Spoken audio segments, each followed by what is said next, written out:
Awaken to hair growth. Awaken to hair growth because there is possibility to get your hair back. Awaken to hair growth because we're not told that we're able to conquer and overcome alopecia. Awaken to hair growth because I want to be a positive light and beacon for you because I've healed my alopecia and now I help others do the same with different types of alopecia, men, women, children of all ages, of all races and ethnicities.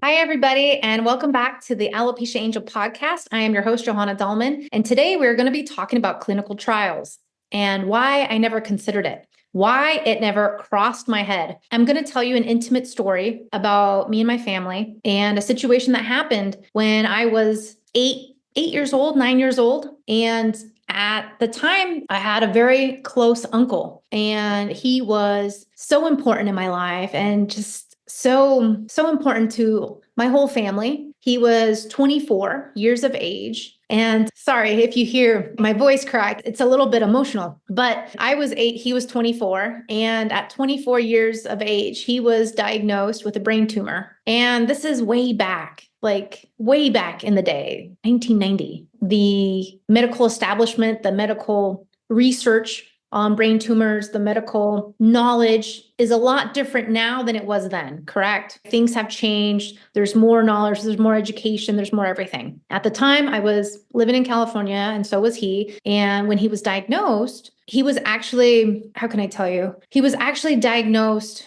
during the time of his wedding. So he started off having lots of headaches on the day that he got married to his childhood sweetheart.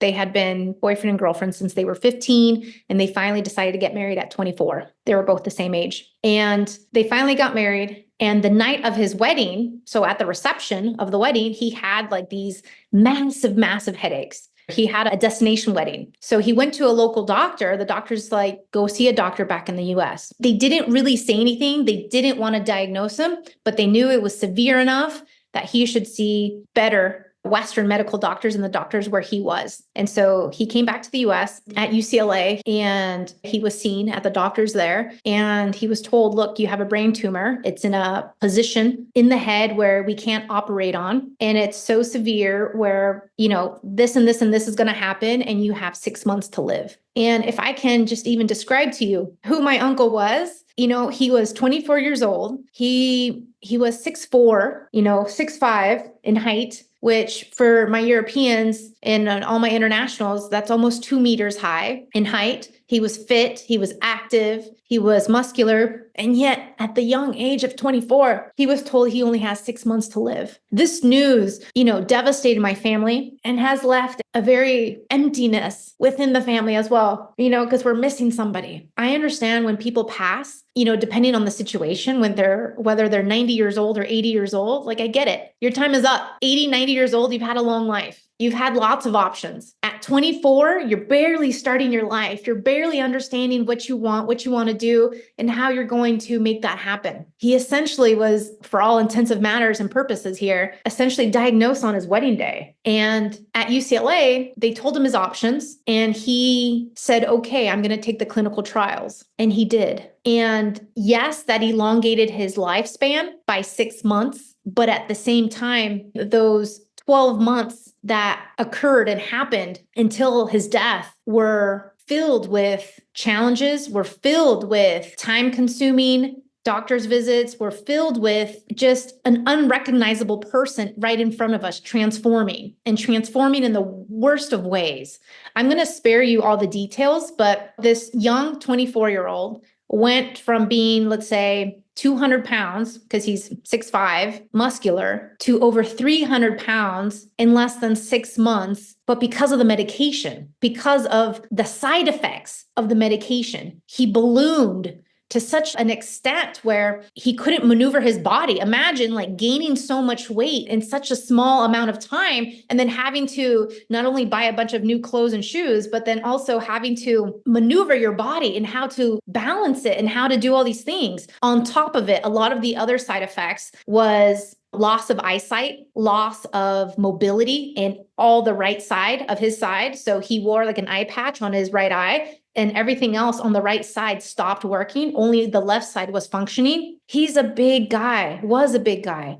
And he was married to a very petite girl. My grandma's very petite too. And they had to help shower him. They had to help take him to the restroom and all these things. And so for two petite women, this was difficult. And here I am, 8, 9 years old, witnessing all these things, all these transformations, all these discussions. Not only is it heartbreaking, but it's heart-wrenching to see that by choice, you decided to undergo these clinical trials, and yet the worst came out of it because it just caused more angst, more suffering, more pain, more everything, more challenges, more obstacles, much more side effects than anything else. And let me take this back to alopecia because I know this is what you're waiting for. But whenever I hear the word clinical trials, it's a hell no. I'll never submit myself or any child of mine or any family member. Like, we've all learned our lesson. The clinical trial route is not an option, not just for us, but it shouldn't be an option for you either. The ramifications, the side effects, the things you can't even imagine that would happen, happened. And I saw this firsthand with my uncle. And so now when I see ads for clinical trials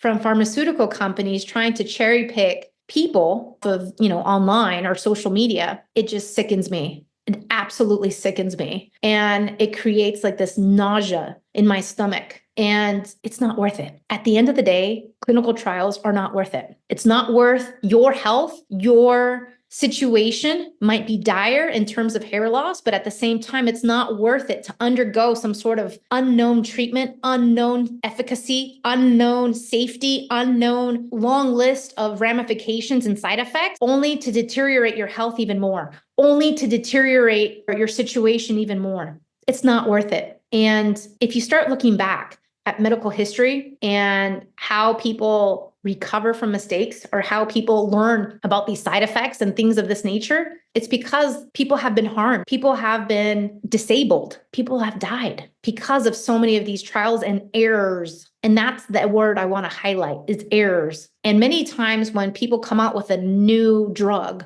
or a new thing, you don't know exactly the ramifications of it until later on.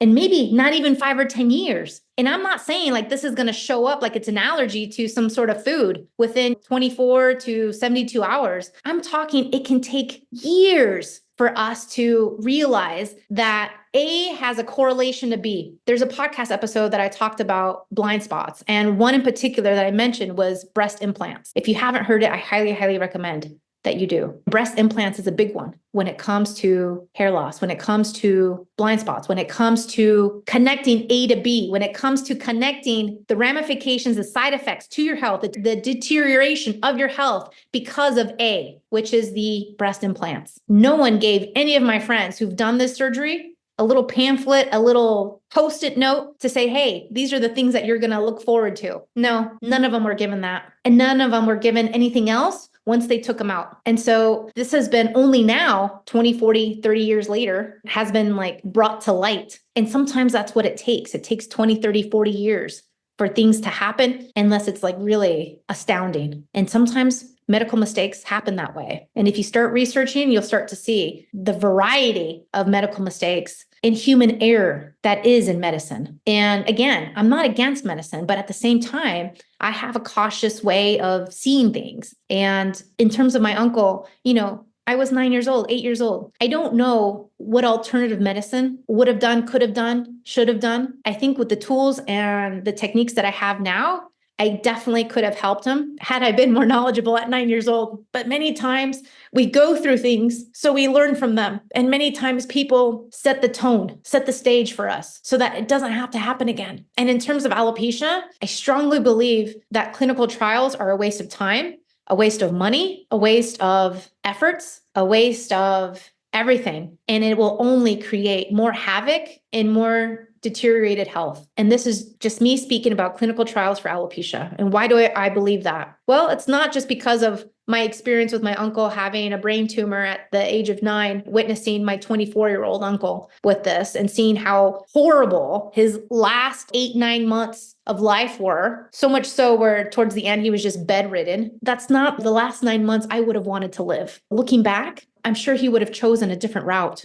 I'm sure he would have just chosen to live life as fully as possible with his new wife and just let the cancer take over if that's what he wanted. But potentially he wanted to elongate his life. It's hard to say and to have those conversations because I never had those conversations with him. It's hard to assume a lot of things, but the healing for sure was not there. So going back to my alopecia, going back to what I see online with propaganda for clinical trials, it's not a healthy route. It's not the way. And I hope to God you never succumb to it. I hope to God you never consider it, because this is a warning of what could and can happen. And just with a little bit of research that I've done online, there are more clinical trials that have failed than that have succeeded. And many are very dangerous. Others have gone horribly wrong. So with anything, I highly, highly recommend that you do your own research and also understand that many times when you are succumbing and submitting yourself to a clinical trial, that you're waiving all your rights. Just like when you accept a vaccine, you are waiving your rights. You can't say anything. You can't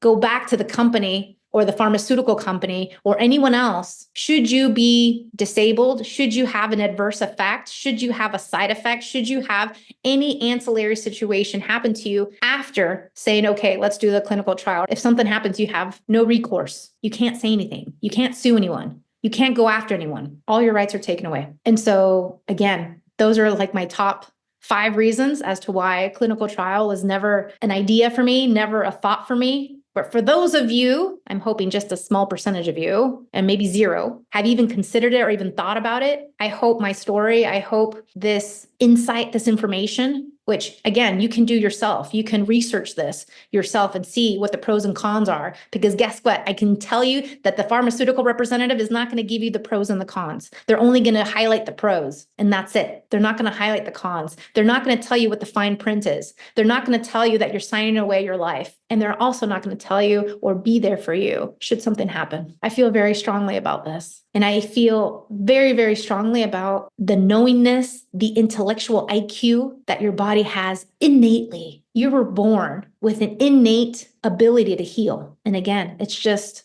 understanding how to support it and how to tailor this to you and how to take away obstacles and blind spots so that you can thrive and have your hair. The clinical trial, the latest and greatest medication is not the way. And even if it's something for weight loss, the weight loss topic and umbrella is humongous. And there's so many different weight loss drugs that have come and gone, many that have caused deaths directly. Anyone from the 90s, fen, ring a bell? This was one. And this is also why the European Union is much more cautious about accepting new drugs that come to the market, accepting new medications that come to the market versus the US. The US is like the wild, wild west when it comes to medications. There's something new every week, it seems like. And the EU is much more conservative. But even then, when they are conservative, it also doesn't mean it's guaranteed or it's foolproof. That also doesn't mean that you're not going to have side effects or ramifications. It also doesn't mean that it's not going to